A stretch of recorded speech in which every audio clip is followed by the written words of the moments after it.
Hey everyone, welcome back and happy Thursday. Okay, guys, so I don't know if you saw this, but they dropped the Real Housewives of Potomac season 8 trailer today, and we're going to break it all down for you.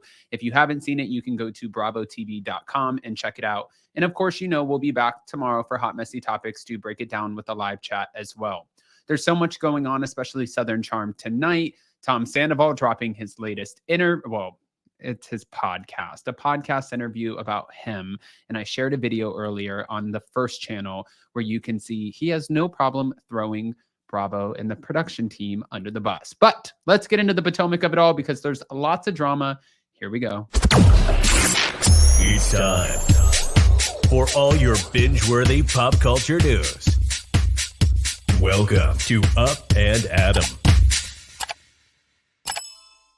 All right, guys. So the promo photo is so good. Now, you can see that we have all of our returning ladies plus a new one who's introduced by Ashley Darby. She's all the way on the end. Her name is NECA. So based off of what we watched in the trailer, I can go ahead and give you everybody's storyline this season. I think that this is so obvious. Down here on the left, all the way to the left, we have Dr. Wendy Osefo. And Dr. Wendy Osefo is going to be going through it this season because everyone is talking about potential marital issues with her and her husband. Who knows if that's true, because I feel like every relationship is attacked every season, or at least there is one main relationship attacked. I mean, Karen Huger and Ray have been attacked so many times. Michael Darby and Ashley, Candace Diller-Bassett and Chris. It just doesn't stop. But Dr. Wendy Osefo has a run-in with newbie NECA because she said that Dr. Wendy Osefo's mother has a shrine where she's doing some weird voodoo type stuff. Dr. Wendy Osefo came very out of character and ended up saying, I have a bazooka, and throwing things all over the table because she was like, you are not going to talk about my mother, who is a very religious woman. She's like, maybe by day, but by night, she's got a shrine. And Dr. Wendy Osefo was set off. Now, moving over to Mia Thornton.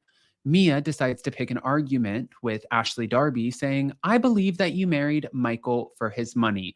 She's like, what about you? You didn't marry G for his money? And she goes, maybe I did.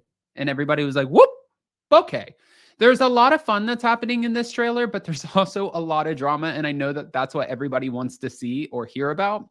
So when Mia Thornton ended up saying, maybe I did, they pan over in the trailer to her and G. And she said that she had a divorce attorney on retainer. So if you guys didn't know, G and Mia, they lost a big part of their business. I believe they even had to move out of the house that they were renting and go back to the penthouse. Because doesn't that sound terrible? Back to the penthouse because his brother ended up snaking the business based off of what they were saying, allegedly. But I'm sure there's way more to the story, and we're only hearing the side that goes with the person who is on TV in the moment. As for Candace Diller-Bassett, I don't know if you guys remember this, but Ashley Darby filed a lawsuit against Candace, and it was for, I'm not going to repeat it, but saying certain things about Michael Darby. And that lawsuit, while they were filming, was still very much so active. So Candace is clearly coming into the season having a problem with Ashley because she has to film with her. They signed a contract. And all of these ladies know that they have to bring the drama. But Candace ends up yelling at Ashley Darby saying, kiss my ass. And Ashley Darby's like, well, if you get up and walk away, maybe I can so I can see it. And she's like, you, Ashley. And then she's out on the side of the building and she's like, I can't go in there. Her husband is currently suing me and you want me to sit here and film with this woman? But we're also going to see a lot with Candace and Chris this season from what I'm hearing. And last season, it wasn't a great one for Chris because it seemed like the women chose him. And I feel like I've said this before, every single season, they hone in on a husband and they're like, we're going to destroy your marriage, or at least we're going to put it through the test of time. This season, I think it's going to heavily revolve around Robin Dixon. But for Karen Huger, it looks like she's having a great season so far.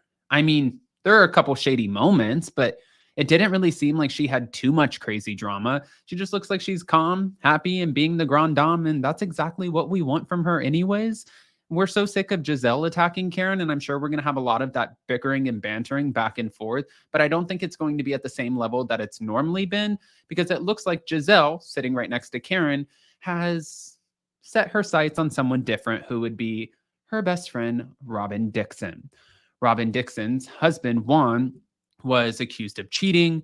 He lost his job after they just built their brand new house. She's become the breadwinner. They were talking about prenups and getting married.